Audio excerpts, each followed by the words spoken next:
लिए सिंदूर भेजा जा रहा है। सिंदूर की रक्षा के लिए हमारे पति के नपुंसक है, हम अपने पतियों से बोलेंगे ना। हमारे पति ने हमसे शादी की है, उनकी जिम्मेदारी बनती है। आप कौन हो? आप कौन हो? बेमतलब दूसरों के घर में घुस रहे हो आके।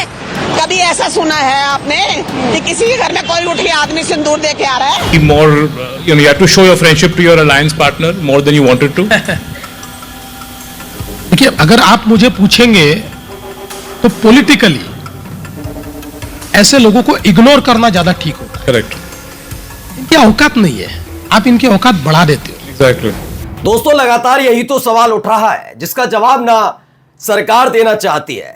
बीजेपी के प्रवक्ता भी खामोशी की चादर ओढ़कर मुद्दे को बदलने में जुटे हैं, तो और इस देश की गोदी मीडिया भी अपने आका को परेशान देखना नहीं चाहती। सवाल यह था कि जब भारत और पाकिस्तान के बीच तनाव चरम पर था तो कितने ऐसे देश थे जिन्होंने पाकिस्तान का समर्थन किया और कितने ऐसे देश थे जिन्होंने हिंदुस्तान का खुले तौर पर समर्थन किया। क्या हमारे पुराने दोस्तों ने भी हमारा समर्थन किया? जवाब है नहीं। नहीं तो क्यों? बस यही मत पूछिए, वरना आप राष्ट्रद्रोही हैं। लेकिन इन सब के बीच एक बहुत बड़ी खबर निकल कर आई। हमारा अपने देश हिंदुस्तान का सबसे मजबूत साथी और देश अब पाकिस्तान को सपोर्ट कर रहा है, खुलकर सामने आ चुका है। और ऐसे में विदेश नीति पर सवाल नहीं उठेंगे। आज आपको दिखाऊंगा कि रूस ने कितना तगड़ा झटका दिया है। सिर्फ उसने ये नहीं किया कि उसने हमारा साथ नहीं दिया, उसने पाकिस्तान के साथ एक बड़ी डील कर ली। वो दिखाऊंगा आज आपको खबर कि कैसे ऑपरेशन सिंदूर के बाद पहले से ही सिंदूर दान करने के नाम पर फजीयत झेल रही है बीजेपी। तो अब इन सब चीजों के लिए एक और एजेंडा शुरू किया गया। जो काम आज तक नहीं हुआ सेना के नाम पर, वो करने की तैयारी चल रही है। दिखाऊंगा चाल, चरित्र और चेहरे वाली पार्टी की असलियत कि सिर्फ उसमें मनोहर लाल धाकड़ और बब्बन सिंह जैसे नेता नहीं है, बल्कि उनके अपने लाडले नेताओं के बेटे कितनी घिनौनी करतूत करते हैं, खुलासा हुआ है। एक बेटी को न्याय दिलाने के लिए समूचा देश एकजुट हो गया है और बीजेपी की बैंड बजाने के लिए तैयार बैठा हुआ। देखिएगा कितना घिनौनापन था और देखिएगा कि किस तरीके से अब आपके लिए एक और नया फरमान जारी किया गया है उत्तर प्रदेश की सरकार की तरफ से। नमस्कार, मैं हूं प्रज्वल गौतम और आप देख रहे हैं the live TV. The live TV, सच सबसे आगे। शुरुआत करते हैं इस तस्वीर के साथ। चेहरे दोनों आप पहचान सकते हैं। दोनों चेहरों को पहचानने में आपको ज्यादा दिक्कत वाली बात नहीं है। दो राष्ट्रपति अलग अलग देश के, एक पाकिस्तान का, दूसरे हमारे सबसे पक्के, सबसे पुराने दोस्त रूस के राष्ट्रपति व्लादिमीर पुतिन। ऐसा क्या है कि पुतिन ऐसे वक्त में जब उन्होंने खुलकर भारत का साथ नहीं दिया, मैं ये नहीं कह रहा कि उन्होंने पाकिस्तान का साथ दे दिया, लेकिन पाकिस्तान और हिंदुस्तान में से उन्होंने किसी को नहीं चुना। उन्होंने नहीं चुना। क्यों नहीं चुना वो वजह बताऊंगा। लेकिन इन सब के बीच इतने दिनों बाद, तकरीबन 10 तारीख के बाद से लेकर अब तक देखिए, मात्र 20 दिन के भीतर एक बड़ी खबर आ गई कि उन्होंने पाकिस्तान के साथ बड़ी डील कर ली। अब बताइए विदेश नीति कहां है? आप जिसकी गोद में जाकर बैठे थे वो अमेरिका, वो डोनाल्ड ट्रंप लगातार भारत विरोधी बयान दे रहा है, तब भी शर्म नहीं आ रही इस देश की मीडिया को कि सवाल पूछ लिया जाए। आपका अपने देश का पुराना दोस्त अब वो पाकिस्तान के साथ डील कर रहा है, लेकिन शर्म नहीं आ रही इस देश की मीडिया को। रूबिका लियाकत क्या कहती हैं? फर्क क्या पड़ता है? फर्क पड़ेगा बेटी, बिटिया रानी, फर्क पड़ेगा। पता तुम्हें भी है कि फर्क पड़ना। पहले पढ़िए, टीओआई की खबर है, Russia Pak bonhomie emit India's diplomatic offence. क्या है? Putin shocked India, Russia sign big deal with Pakistan. कितना? 2.6 billion mega pact with Shahbaz Sharif. Shahbaz Sharif के साथ 2.6 बिलियन डॉलर का एक मेगा डील हुई है। किसकी? पुतिन की, यानी रूस की और पाकिस्तान की। आपको मालूम है रूस हमारा कब का दोस्त है? बहुत पुराना दोस्त रहा है। किसी भी स्थिति में रहे ना, रूस हमेशा हमारे साथ खड़ा रहा है। ऐसी परिस्थितियों में जब अमेरिका ने आंखें दिखाई, रूस ने औकात याद दिला दी थी कि हिंदुस्तान के साथ मजाक नहीं, दोस्त है। लेकिन आज वही रूस क्या कर रहा है? जैसे जब इस दौर में पूछा जा रहा है कि कहां हैं आपके दोस्त, तो आपके अपने पुराने दोस्त जहां जहां आपने इवेंट किया वो तो छोड़कर ही भाग गए।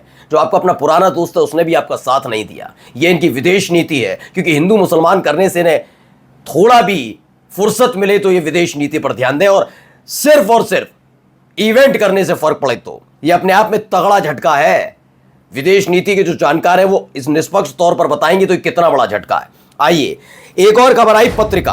कल राजधानी में कर्नल सोफिया कुरैशी और व्योमिका सिंह के 1000 कटआउट में झलकेगी नारी शक्ति। नारी शक्ति के लिए अब ये सब किया जा रहा। आपने कभी ये सब चीजें होते हुए देखी हैं? मैं फिर कह रहा हूं, पहलगाम आतंकी हमले का निष्कर्ष क्या निकला, क्या हुआ, कितने आतंकी मारे गए, इस पर बात क्यों नहीं बात कर रहे हैं आप? नहीं, वो नहीं, ये सारी हो जाएंगी। अपना फोटो, अपना कटआउट लगाओ, कटआउट खेलते रहो, इवेंट खेलते रहो, मर्जी हो जाएगी। सोफिया कुरैशी के बारे में गंदगी उगलवा दो अपने नेताओं से। ये तमाम चीजें चल रही हैं, लेकिन ये असलियत नहीं बताई जा रही है। कृष्णकांत लिखते हैं, सेना के नाम पर यह तमाशा ठीक नहीं है। भारतीय सेना एक कुशल और पेशेवर सेना है जिसने अनेक इतिहास रचे हैं। सरकार एक महान सेना की बर्बादी की पटकथा क्यों लिख रही है? देश की जनता को उसका सख्त विरोध करना चाहिए, बहुत गलत है। आगे अब देखिए, ऑपरेशन सिंदूर के बाद सिंदूर दान करेंगे के लिए सिंदूर भेजा जा सिंदूर की रक्षा के लिए हमारे पति के नपुंसक है। हम अपने पतियों से बोलेंगे ना, हमारे पति ने हमसे शादी की है, उनकी जिम्मेदारी बनती है। आप कौन हो बेमतलब दूसरों के घर में घुस रहे हो आके? कभी ऐसा सुना है आपने कि किसी के घर में कोई उठ के आदमी सिंदूर दे के आ रहा है? ये क्या इतने बड़े प्रधानमंत्री जी हैं, मुझे शर्म आ रही है कि हमारे देश के प्रधानमंत्री जी इतनी छोटी और नीची बात कर रहे हैं। तो आपका क्या अधिकार है सिंदूर भेजने का? सिंदूर का अधिकार तो हमारे पति का, हमारे पति लाके हमें देंगे सिंदूर लगाने के लिए। तुम कौन होते हो? तुम क्या हमारे मुखिया बन गए? तुम हमारे क्या बनना क्या चाहते हो? जो आप देखिए, बिल्कुल सरल व्यंग लिखता है, मोदी जी द्वारा घर घर सिंदूर भेजने के रुझान आने शुरू हो गए हैं। आंटी जी ने बक्कल उतार दिया, लेकिन इन्हें शर्म का आने वाली है। इनको लगता है कि ऐसी बहाने मीडिया अपने पास है, 2-4 घरों में दिया जाएगा, व्यापक स्तर पर बताया जाएगा, मोदी जी को समर्थन मिल गया, वही तमाशा। अब आ जाइए इनका चाल चरित्र और चेहरा दिखाने जा रहा हूं दोस्तों, तैयार रहिएगा। ये देखिए, भारत समाचार की खबर है, पुलकित, सौरभ और अंकित दोषी करार दिए गए। किस मामले में? अंकिता भंडारी हत्याकांड वाला मसला है। कोर्ट द्वारा में अंकिता हत्याकांड केस में कोर्ट का फैसला आया, ये तीनों दोषी करार दिए गए। अभी आगे कहानी बताता हूं उसमें क्या है। अंकिता भंडारी के तीनों हत्यारोपी दोषी करार दिए गए हैं।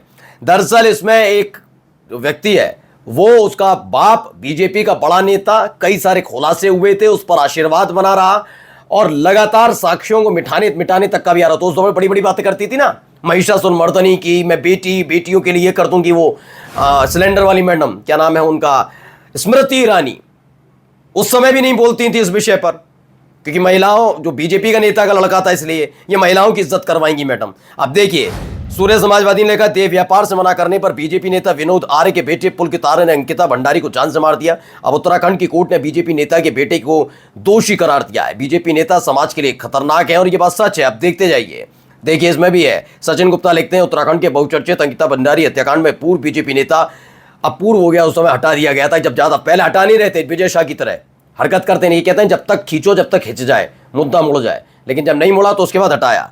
क्या बेटा पुलकित आर्य, सौरभ भास्कर और अंकित गुप्ता को कोर्ट ने दोषी करार दिया। थोड़ी देर में सजा फैसला आएगा। 18 सितंबर 2022 को तीनों ने रिजॉर्ट रिसेप्शनिस्ट अंकिता भंडारी की हत्या कर दी थी, उसके बाद यह मसला उठा था। अब देखिए, ये एक वीडियो देखिएगा, ये वीडियो दिखाना जरूरी है, उस समय कैसे भागती थी मैडम। अंकिता भंडारी के बारे में क्या कहना चाहिए? अंकिता भंडारी के बारे में क्या कहना चाहिए? धक्का मत मारो। क्या कहेंगे? देखिए, अंकिता भंडारी पे नहीं बोलेंगी मैडम, इस पर ज्ञान नहीं दिया था उन्होंने। वैसे महिषासुरमर्दनी की कहानी से सुन लेते उस समय, और वैसे भी गायब हो गई हैं, जब से हारी हैं चुनाव तब से अता पता लापता टाइप हो गई हैं। खैर, आइए अगली खबर देखिए। एक चैनल का मालिक जब पत्रकार बनता है तो कितनी चाटुकारिता करता और कैसे हाँ में हाँ मिलाता, सोचिए। More, you have to show your friendship to your alliance partner more than you wanted to. देखिए, अगर आप मुझे पूछेंगे तो पॉलिटिकली ऐसे लोगों को इग्नोर करना ज्यादा ठीक होता है। करेक्ट। इनकी औकात नहीं है, आप इनकी औकात बढ़ा देते हो। Exactly. करेक्ट। औकात बढ़ाने की जरूरत नहीं। So politically सोचिए, it is better to ignore. Maharashtra के मुख्यमंत्री देवेंद्र फडणवीस अपने ही देश के एक व्यक्ति के लिए औकात शब्द का इस्तेमाल कर रहे हैं। औकात इस जनता की क्या है भाई? बीजेपी के नेताओं की नजर में आप सोचिए, आप सवाल मत पूछिए, वरना आपकी औकात क्या है। आपकी आलोचना मत करिए इनकी बनकर, वरना आपकी औकात क्या है। सवाल तो आपसे भी हो जाएगा, जनता के बिना नेताजी आपकी औकात क्या है। और सबसे शर्म की बात, जब मालिक पत्रकार बनकर बैठता है तो ठीक है करेक्ट है कहता, मतलब औकात नहीं है।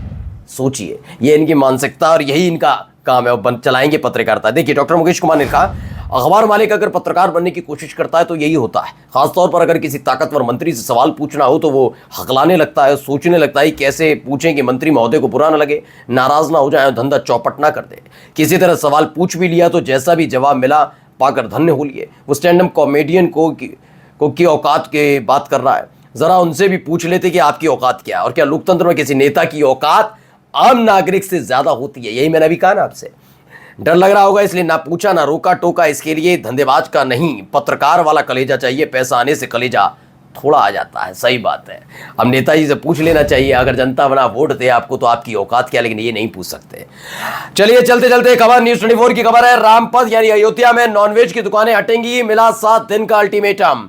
7 दिन का अल्टीमेटम मिल गया है कि भैया मांसाहारी वस्तुओं की बिक्री पर पूरी तरह से रोक लगेगी। योगी के आदेश पर 7 दिन में दुकान बंद करने का निर्देश दे दिया है। रोजगार देंगे नहीं देंगे, हम बेरोजगार जरूर बना देंगे, और रोजगार चाहिए तो इजराइल के दरवाजे आज भी उत्तर प्रदेश के तेजस्वी ओजस्वी मुख्यमंत्री योगी आदित्यनाथ की बदौलत खुले हुए हैं। बम गोला बारूद के बीच आप अपने प्रिय लोगों को भेज सकते हैं, यहां तो ऐसे ही बेरोजगारी बांटी जाएगी। नमस्कार। द लाइव टीवी, सच सबसे आगे।